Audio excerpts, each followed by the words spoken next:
Boa noite, está no ar o Notícias da Hora pela sua TV Tiradentes. Bando especializado em assaltar bancos, joalherias e casas lotéricas é preso. Assaltos devem ter rendido mais de R$1 milhão aos acusados. A associação criminosa, como definiu o delegado Adriano Félix, titular da Delegacia Especializada em Roubos, Furtos e Defraudações, foi capturada nesta segunda-feira durante ação deflagrada por investigadores da unidade policial. Os acusados se preparavam para assaltar uma casa lotérica no centro de Manaus. Foram presos Viviane de Souza Maia, funcionária da loteria, que passava informações privilegiadas, Jefferson Oliveira Costa, que seria o líder do bando, Rosana Paula Costa da Silva, Fábio Baraúna de Moraes, o taxista Juscelino de Andrade Pereira, que dava apoio nas ações, Gerson Rodrigues Moriz e Jefferson Arley da Silva Varjão.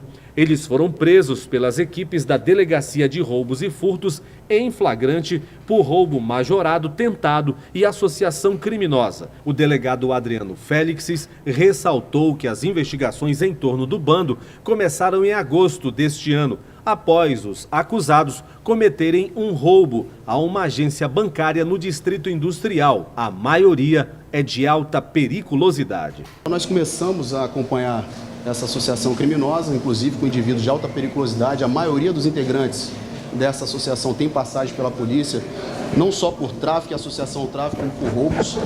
E a partir daí, nós viemos acompanhando e conseguimos ontem, por volta das 14 horas, momentos antes de praticarem o roubo na loteria, onde eles tinham uma informação privilegiada de uma funcionária, que é a Viviane, trabalhava na loteria há aproximadamente um mês, e tinha dado a informação que havia uma quantia de R$300 mil, um malote esse que seria pego pelo carro forte às 16 horas. Só entre ouro e prata, o bando levou 1 quilo de joias de uma loja especializada com um prejuízo de mais de R$500 mil. Prendemos todos os indivíduos em flagrante. Na Delegacia de Roubos e Furtos, todos confessaram a participação em outros delitos, e no delito que iria praticar, no caso o roubo à loteria, e nos outros 2 roubos, que seria a agência bancária e uma joalheria no centro da cidade, onde levaram a quantia de aproximadamente 1 quilo de joias, entre ouro e prata. Na loteria do centro de Manaus, o objetivo do bando era levar R$300 mil. Durante a ação, foram apreendidas com os infratores 3 armas de fogo calibre 38, um veículo Fiat Strada e um táxi Grande Siena, além de celulares, joias e relógios. O bando foi autuado em flagrante por tentativa de roubo majorado e associação criminosa. Os acusados foram levados para audiência de custódia no Fórum Ministro Enoque Reis, no bairro São Francisco, Zona Sul. Polícia Civil atinge a marca de 4 toneladas em apreensões de entorpecentes em 2017, o dobro de apreensões em relação ao ano passado. Nesta terça-feira, o auxiliar de cozinha Jorge Penha, de 28 anos, e o técnico de informática Sildomar Gonçalves, de 37, foram presos por tráfico de drogas em Manaus. Jorge foi preso no porto privatizado e uma embarcação que estava ancorada no porto, vinda de Tabatinga. Com ele foram encontrados 11 quilos de maconha tipo skunk, destacou o delegado Paulo Mavinier, diretor do DENARC. Essa é a 10ª, 20ª apreensão dessa mesma forma, barco de recreio. Então, tínhamos a informação de que essa droga ela viria acondicionada em caixa de papelão dentro do camarote de um auxiliar da cozinha. Hoje, no momento que essa embarcação encostou no porto privatizado de Manaus, as equipes do DENARC, da CA e do Grupo Fera fizeram a abordagem. Não tivemos dificuldade nenhuma, encontramos essa droga no camarote dele. Ele veio aqui, veio até o departamento e foi autuado pelo crime de tráfico de drogas. Sildomar foi preso na casa onde mora, na Avenida Cosme Ferreira, bairro Zumbi, na Zona Leste. A equipe chegou até o infrator por meio de uma denúncia anônima. Com ele estavam 12 quilos de maconha. O diretor do Departamento de Investigação sobre Narcóticos destacou ainda o recorde de apreensões, que chegou a 4 toneladas até o momento. Número 2 vezes maior do que o total de apreensões em 2016. Isso é uma marca histórica, um prejuízo absurdo para as facções criminosas. Isso aí representa a união, a integração das forças de segurança pública estaduais, eu digo Polícia Civil, Polícia Militar, apesar de que esse número é somente de apreensões do DENARC. Até o final de 2017, a expectativa é que o recorde seja um dos maiores da história das apreensões da polícia. Prefeitura diz que cobrança de professores pelo pagamento de Fundeb é injustificável. O subsecretário de Administração e Finanças da CEMED, Bruno Guimarães, afirmou que a cobrança dos professores da rede pública municipal pelo pagamento do Fundo de Manutenção e Desenvolvimento de Educação Básica, Fundeb, é injustificável. E ele explicou o porquê. Hoje nada justifica o pagamento de abono, porque pagando as progressões, o servidor vai incorporar isso para a vida dele, vai para a aposentadoria dele. Quanto o abono é um ganho nominal ali de uma vez e não vai trazer nenhum benefício para a aposentadoria, para a vida do servidor. Na manhã desta terça-feira, dezenas de professores municipais se reuniram em frente à sede da Secretaria Municipal de Educação para protestar. Com faixas, eles cobraram o pagamento do recurso, que, segundo eles, não está sendo depositado, como informou o coordenador do movimento, Jonas Araújo. Quando em um ano eles não gastam toda essa verba e sobra, pela lei do Fundeb, eles são obrigados a ratear a sobra com todos os professores. Só que o prefeito municipal de Manaus quer usar esse recurso só para pagar as escolas que tiram o IDEB. Zaqueu Souza, que trabalha como professor do município, confirmou a informação. O Fundeb é um recurso que sobrou do Fundeb. É isso que nós estamos questionando. Cadê o recurso que sobrou do Fundeb? O subsecretário de Administração e Finanças da CEMED, Bruno Guimarães, disse que a medida adotada pela prefeitura em incorporar o recurso às progressões por titularidade é ainda mais benéfica para a categoria, porque conta para a aposentadoria dos profissionais da educação. Ela está pagando as progressões por titularidade, por tempo de serviço e os reenquadramentos dos servidores. Com isso, nós estamos atingindo cerca de 10 mil servidores, dos quais 9 mil professores. Isso significa que aqueles que serão contemplados terão ganhos reais anuais da ordem de 5, que variam entre 5 e 15 mil reais. O protesto dos professores causou grande congestionamento na Avenida Maceió durante a manhã desta terça-feira, devido às paralisações no trânsito em frente ao prédio da CEMED. A situação só foi normalizada no fim da manhã, com o fim da manifestação. A chuva que atingiu a capital amazonense na madrugada desta terça-feira causou o desligamento de 17 alimentadores, provocando interrupções no fornecimento de energia elétrica em alguns pontos da cidade, segundo informou a Eletrobras Distribuição Amazonas. Ponta Negra, Compensa, São Jorge, Mutirão, Cidade Nova, Jorge Teixeira, Tarumã e outros locais ficaram com o fornecimento comprometido. Equipes foram acionadas. Do total de 17 alimentadores afetados com a chuva, 12 já foram restabelecidos. A Defesa Civil registrou 6 ocorrências sem registro de feridos. Destelhamentos foram registrados nos bairros Tancredo Neves, Jorge Teixeira, Cidade de Deus e Nossa Senhora de Fátima. Na rua Nova Esperança, no bairro Tancredo Neves, uma árvore tombou sobre uma casa. Não houve feridos. Segundo os institutos de meteorologia, a previsão é de mais chuvas na região nos próximos dias. Nesta segunda-feira, uma operação conjunta da Polícia Civil do Amazonas resultou na prisão de Diego Sabino de Araújo, acusado de ser o atirador que matou o maquiador João Felipe Oliveira Martins, de 23 anos. O caso aconteceu no dia 30 de agosto em um salão de beleza. Mais informações com o repórter Marcos Pontes. Pois é, Charles, na manhã desta terça-feira nós conversamos com o delegado Juan Valério, da Delegacia Especializada em Homicídios e Sequestros, sobre a prisão do Diego Sabino, no município de Careiro da Várzea, ele que é acusado de ser o atirador que vitimou o maquiador João Felipe no dia 30 de agosto. O delegado informou como foram os procedimentos para localizar Diego Olhão. Foi uma técnica nossa, né? E nós adotamos desde os primeiros momentos em que conseguimos qualificar todas as pessoas. Com um dia conseguimos qualificar e identificá-los. Representei junto ao plantão criminal do fórum, né? Foi expedida as prisões preventiva e temporária, respectivamente. Fica até nosso agradecimento ao Judiciário e Ministério Público, que agiram de maneira muito célere, que ajudou em muito nossas investigações. E daí então começaram nossas análises de inteligência e de campo também. O delegado Juan Valério disse ainda na entrevista que Diego Sabino tentou fugir e fez uma criança refém, pois estava com medo de levar algum tiro. que ele estava escondido em uma casa, né? Inclusive, ele, digamos assim, ele fez de refém uma criança de colo, né? Ele pegou uma criança, pôs em seu colo, saiu, mas não, pedindo que não matasse, mas na verdade nós trabalhamos dentro da legalidade e informamos a ele que não, que era somente que ele se entregar, que ele soltasse a criança, e rapidamente ele voltou atrás, soltou a criança, né? Se entregou e conseguimos efetuar essa prisão sem maiores danos colaterais, né? O acusado, Diego Sabino, vai ser apresentado nesta quarta-feira para a imprensa. E aí nós vamos saber, Charles, quais são as últimas informações em relação a esse caso. E quem sabe, já poderemos saber quem foi o mandante da morte do maquiador João Felipe, que ocorreu em um salão de beleza no Vieira Alves no dia 30 de agosto. Para a Rede Tiradentes, Marcos Pontes. Obrigado, Marcos. Secretário da Casa Civil, Arthur Bisneto, vai à Câmara Municipal pedir apoio dos vereadores. Durante visita ao Legislativo, o Bisneto disse que será um secretário 0800, que não vai receber nenhum vencimento da Prefeitura para desempenhar a nova função. O deputado federal licenciado e agora secretário da Casa Civil do município, Arthur Bisneto, esteve na manhã desta terça-feira na Câmara Municipal, onde se encontrou com o presidente do parlamento e líderes de bancadas. Durante o encontro, Arthur Bisneto pediu o apoio dos vereadores para desempenhar a nova função administrativa. O Poder Legislativo ele é fundamental pela variedade, pela diversidade das pessoas que o compõem.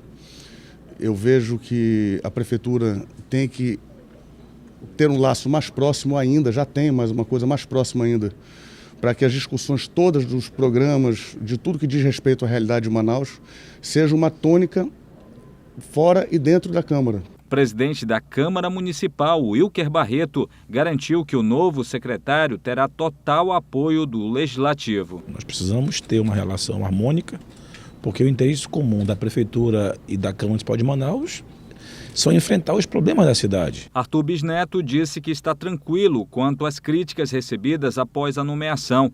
Afirmou que vai dar a resposta com trabalho. Garantiu que será um secretário 0800. Não vai receber nenhum centavo da Prefeitura. Não há um pingo de problema e eu continuo recebendo pela Câmara Federal. Eu sou um secretário que não vai receber salário. Então é uma oportunidade que eu tenho de mostrar trabalho no Executivo. É uma oportunidade que eu tenho de deixar uma marca para a cidade, uma marca positiva. No parlamento, ele já tem o apoio da bancada de oposição, como comentou o vereador do PT, Sassá da Construção Civil. Se aqui na Câmara eu pudesse nomear o irmão meu, eu dava meu irmão, porque é minha confiança. Mas o prefeito, meu filho dele, com certeza é uma pessoa também da confiança dele, uma pessoa que vai conseguir um bom trabalho. Nós estamos aqui para cobrar. Se ele não fizer um bom trabalho, nós vamos cobrar na tribuna, que é o trabalho do vereador, cobrar e fiscalizar. O novo secretário da Casa Civil colocou como prioridade na nova função a operacionalização do Shopping T4 e a melhoria do transporte público. E nesta terça-feira, a Câmara Municipal rejeitou e arquivou a denúncia de nepotismo contra o prefeito Arthur Neto por ter nomeado o filho à Casa Civil. Por 25 votos contra apenas 2 a favor, a denúncia foi derrubada pelo Parlamento. Abrigo que recebe crianças da APAI no Parque 10 é removido pela terceira vez e gera revolta entre usuários do transporte coletivo. A parada de ônibus fica na Avenida Perimetral, depois do CSU do Parque 10 e antes da APAI.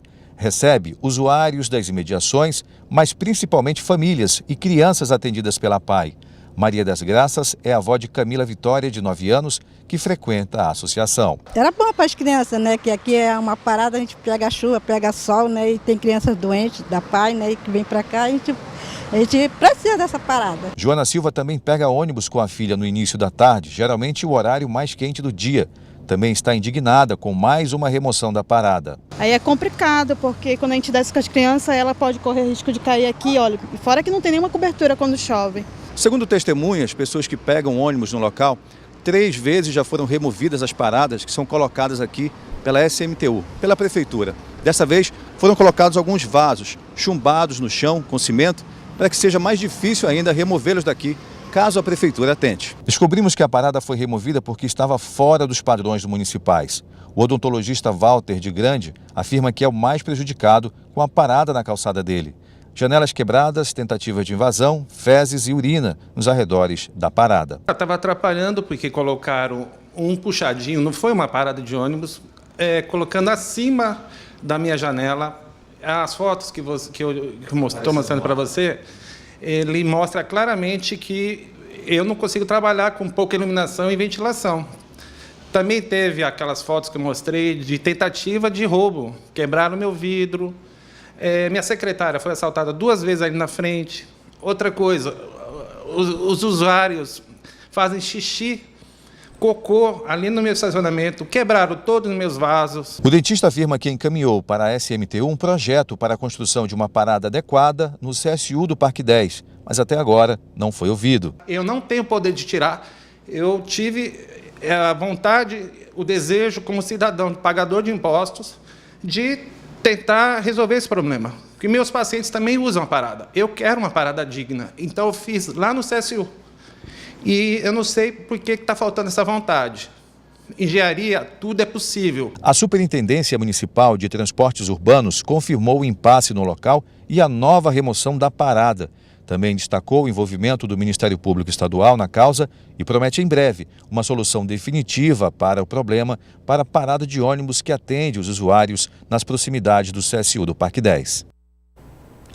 E ainda sobre transporte público, usuários que não conseguirem passar a catraca dentro dos 30 segundos terá a passagem devolvida. Vamos à matéria. Em uma reunião entre a Defensoria Pública do Estado e o Sinetran, ficou definido que a partir de agora, os usuários que não conseguirem passar pela catraca dentro dos 30 segundos estabelecidos pelo Sinetran terá o crédito devolvido na próxima recarga, explica o advogado do Sinetran, Fernando Borges. Esse passageiro ele terá creditado o valor da passagem na próxima recarga que ele fizer. Quando ele for recarregar novamente, ele vai ter creditado esse valor no seu cartão. De acordo com o defensor público Carlos Alberto Filho, a medida foi necessária para prevenir possíveis situações com o tempo estabelecido. Apesar do tempo ser bastante razoável, poderiam acontecer situações excepcionais que não permitiriam que o consumidor passasse no prazo. Um defeito na máquina, um defeito, uma dificuldade de locomoção poderia implicar nesta não passar nos 30 segundos. E o prejuízo em si seria a necessidade de se pagar novamente a passagem. Os representantes das empresas de transporte coletivo aproveitaram a reunião para apresentarem suas reivindicações, mas para isso será necessário a presença da população, por se tratar de temas como a retirada de pagamentos em dinheiro nos coletivos e, com isso, a exclusão dos cobradores de ônibus. Outras situações que afligem tanto os usuários quanto o sistema. A questão referente à cobrança ou não em dinheiro para o pagamento das passagens, a situação referente à faixa azul, tarifas e subsídios, a situação a respeito da violência dentro dos coletivos, a forma de abastecimento dos cartões. Já houve um pedido explícito do Sinetran nesse sentido e os órgãos de defesa do consumidor vão organizar. A audiência pública deve ser marcada em um prazo de até 30 dias. Manaus viveu uma madrugada diferente nesta terça-feira, tudo causado pelas altas temperaturas dos últimos dias. É o que afirma o Sistema de Proteção da Amazônia. Nos últimos meses, o estado e principalmente Manaus tem vivido dias bem quentes, com altas temperaturas, é o conhecido verão amazônico. Mas nesta terça-feira, um temporal fora de época surpreendeu a cidade e causou prejuízo em vários bairros. No conjunto Viver Melhor 2, na Zona Leste, vários blocos foram destelhados. Em outros pontos, árvores foram derrubadas. De acordo com o meteorologista do Sistema de Proteção da Amazônia, o CIPAM, Lucas Mendes, tudo foi causado pelas nuvens carregadas que estavam sobre a cidade. São nuvens carregadas que estavam predispostas em torno a leste da cidade de Manaus e elas foram se deslocando e acabaram se agrupando, se unindo e fez com que reforçasse essa precipitação, essa chuva durante o período da madrugada. A gente chegou em torno aí 19 milímetros durante a madrugada até o início da manhã e ventos registrados aí da ordem passando aí os 50 km por hora, que já são ventos capazes aí de provocar destelhamento, queda de árvores. Além disso, além do vento, nós tivemos também descarga elétrica trovoada durante essa manhã. Apesar de ventos fortes e chuvas rápidas, a tempestade ainda não aponta que chegamos ao período chuvoso ou estamos próximo dele. Segundo meteorologistas, os próximos dias e meses as temperaturas serão altas, mas podem ocorrer novas tempestades. Esse período é propício agora em setembro e outubro, a gente vai ter ainda formação de algumas áreas de instabilidade, não só aqui no nosso setor, mas espalhados por todo o estado do Amazonas. E no período de outubro, no final de outubro, começa a mudar já a característica, a gente já começa a passar para a estação chuvosa, onde a gente tem chuvas mais contínuas, não com tanta severidade, mas com maior duração ao longo do dia. De acordo com o acompanhamento feito pelo CIPAM, os ventos que impulsionam e sobrecarregam as nuvens estão vindo da região sul do Brasil, o que pode sim ocasionar mais alguns dias de chuva em alguns pontos da cidade, mas sem baixar muito a temperatura, que deve permanecer na casa dos 33 graus até o fim de outubro, quando aí sim se inicia o período chuvoso no estado. Esta edição do Notícias da Hora vai ficando por aqui. Para rever as reportagens exibidas nesta terça-feira, acesse o nosso canal de vídeos na internet. O endereço é youtube.com/TV Tiradentes. E você pode mandar sua sugestão de pauta para o nosso e-mail, redacal@redetiradentes.com.br, ou ligue para a nossa redação 3616-3800. Obrigado por sua companhia, excelente noite e até amanhã.